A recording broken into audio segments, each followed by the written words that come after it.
ମୁଁ ଆଜି ଆପଣମାନଙ୍କୁ ଆମ ରୋଷେଇ ଚ୍ୟାନେଲକୁ ସ୍ୱାଗତ କରୁଛି। ଆମେ ଏଇଥିରେ ଆଜି କ'ଣ କରିବା, ଗୋଟେ ନୂଆ ପ୍ରକାରର ମିଠା ତିଆରି କରିବା। କାହାକୁ ନେଇ ନୂଆ ମିଠା ତିଆରି କରିବା, କ'ଣ କ'ଣ ଜିନିଷ ଦରକାର, ମନରେ ଆଗ୍ରହ ଆସୁଥିବ ନିଶ୍ଚୟ। ତାହେଲେ ଆମେ କଦଳୀ, ଗୁଡ଼, ଅଟା ଓ କ୍ଷୀର ନେଇ ଅତି କମ୍ ସମୟରେ ଏକ ମିଠା ତିଆରି କରିବା, ଯାହାକୁ ଖାଇଲେ ଆପଣ କ'ଣ କରିବେ, ବାରମ୍ବାର ଖାଇବାକୁ ଇଚ୍ଛା କରିବେ, ଆଉ ପିଲାମାନଙ୍କର ତ ପ୍ରଥମ ପସନ୍ଦ ହେବ। ଚାଲନ୍ତୁ ତାହେଲେ ତିଆରି କରିବା ଏଇ ନୂଆ ମିଠାଟିକୁ। ପ୍ରଥମେ ମୁଁ କ'ଣ କରିବି, ଚୋପା ଛଡ଼ା ଯାଇଥିବା 4 ଗୋଟି କଦଳୀ ନେବି। ତାପରେ କଦଳୀ ଉପରେ କ'ଣ କରିବି, ଅଟା କିଛି ପକାଇବି। ମାପ କରିବେ, ଦେଖିବେ ଯେତିକି ଅଟା ଦରକାର କଦଳୀ ପାଇଁ ସେତିକି ପକାଇବେ। ତାପରେ କ'ଣ କରିବେ, କିଛି ପାନମଧୁରୀ ପକାଇବେ। ପାନମଧୁରୀ କ'ଣ କରିବେ, ପାନମଧୁରୀ ପରେ ପକାଇବା ପରେ କ'ଣ କରିବେ, ସେଥିରେ କିଛି ଗୁଡ଼ ପକାଇବେ। ଯେତିକି ମିଠା ଖାଇବେ ଆପଣ ସେତିକି ଗୁଡ଼ ପକାଇ ପାରିବେ, ଅତି ଅଧିକ ଗୁଡ଼ ପକାଇବେନି। ତାପରେ ଅଳ୍ପ କିଛି ଲୁଣ, ବେଶୀ ଲୁଣ ଦେବେନି, ଅଳ୍ପ କିଛି ଲୁଣ ପକାଇବେ। ଏବଂ ଏସବୁ ପକାଇ ସାରିବା ପରେ ତାକୁ କ'ଣ କରିବେ, ଭଲ ଭାବରେ ମିକ୍ସ କରିନେବେ। ମିକ୍ସ କରିବା ପରେ ତାହାକୁ କ'ଣ କରିବେ, 10 ମିନିଟ୍ ବନ୍ଦ କରିକି ରଖିଦେବେ। ଯେଭଳି ଦେଖିବେ ଭଲ ଭାବରେ ମିକ୍ସ ହୋଇଯାଇଛି, ବନ୍ଦ କରି ତାକୁ 10 ମିନିଟ୍ ରଖିବେ।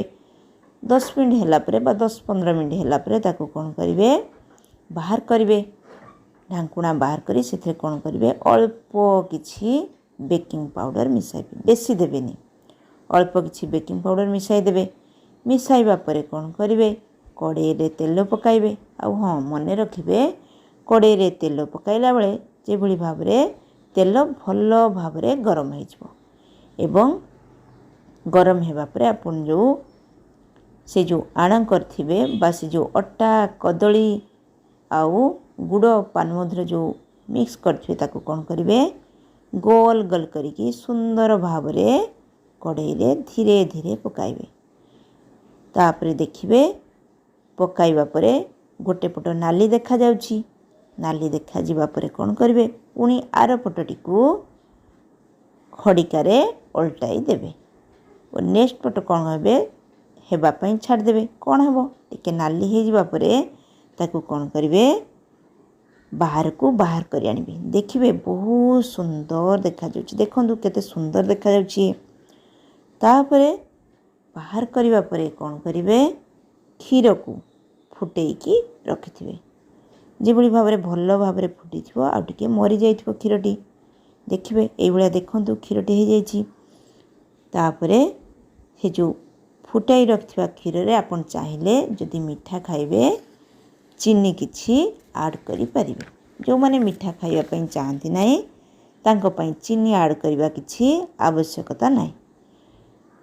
ଏଇଭଳି ଭାବରେ କ୍ଷୀରରେ ଆସ୍ତେ ଆସ୍ତେ ଯେଉଁ ତିଆରି କରିଥିବେ ତାକୁ କ'ଣ କରିବେ, ଛଣା ଯାଇଥିବା ଯେଉଁ ମିଠା ପ୍ରସ୍ତୁତ ପାଇଁ ଯେଉଁ ମିଠା ପ୍ରସ୍ତୁତ କରିଥିବେ ତାକୁ କ'ଣ କରିବେ, ତାକୁ ପକାଇବେ। କ୍ଷୀରରେ ଆସ୍ତେ ଆସ୍ତେ ପକାଇବେ ଏବଂ ପକାଇ ସାରିବା ପରେ କିଛି ସମୟ ବନ୍ଦ କରି ରଖିଦେବେ ବା କିଛି ସମୟ ଛାଡ଼ିଦେବେ। ଯେପରି ଭାବରେ ସେ ଯେଉଁ ମିଠାଟି କ୍ଷୀରକୁ ଅବଜର୍ଭ କରିନେବ ବା ଠିକ୍ ଭାବରେ ତାକୁ କ୍ଷୀର ଟିକେ ଟାଣି ନେବ, ସେଭଳି ଭାବରେ ତାକୁ ଛାଡ଼ିଦେବେ।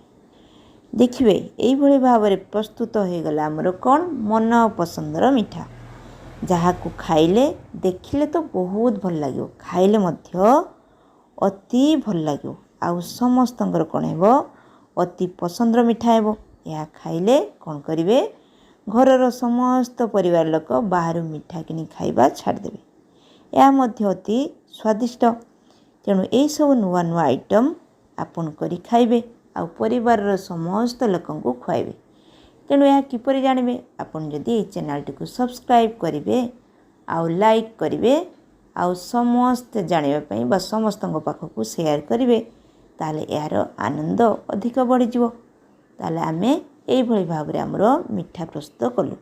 ପୁଣି ନେକ୍ସଟ ଆଇଟମ୍ ଜାଣିବା ପାଇଁ ହେଲେ ଆପଣମାନେ ଏହି ଚ୍ୟାନେଲଟିକୁ ସବସ୍କ୍ରାଇବ୍ କରନ୍ତୁ। Thank you, bye bye.